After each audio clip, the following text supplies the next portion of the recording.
বাথরুমে বসে পত্রিকা, বই, মোবাইল বা ট্যাবের ব্যবহার করা যাবে কি না? গুরুত্বপূর্ণ একটা প্রশ্ন।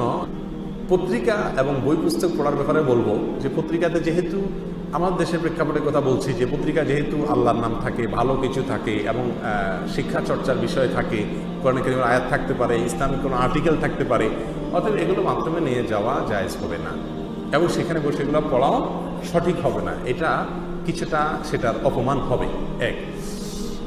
দ্বিতীয়ত, মোবাইল এবং ট্যাব ইত্যাদি ব্যবহার করা বাথরুমের ভিতরে এটা সরাসরি হারাম বা নিষিদ্ধ এরকম বলা যাবে না, তবে এটা টয়লেটের আদবের খেলাফ, এটা ইসলামী শিষ্টাচারের সঙ্গে যায় না। কারণ মোবাইলে আপনি যখন স্ক্রল করবেন বা কোনো কিছু পড়বেন, শিখবেন, কোনো কিছু জানবেন, স্টাডি করবেন, তাহলে সেটা স্টাডিকে অপমান করা হয়। একটা ভালো কাজ সেই জায়গায় করার কথা না। আপনি যদি চান যে আমি প্যানে বা কমোডে বসে আছি, এই প্যানে কমোডে বসা থাকাকালীন সময়টা নষ্ট করতে চাই না, আপনি যদি সময়ের এত মূল্য দিতে চান, আপনি জীবনে কোনো সেকেন্ড নষ্ট করেন না এতই সিরিয়াস সময়ের ব্যাপারে, তাহলে সেক্ষেত্রে আপনি ওখানে বসে বসে টয়লেটটা পরিষ্কার করতে পারেন।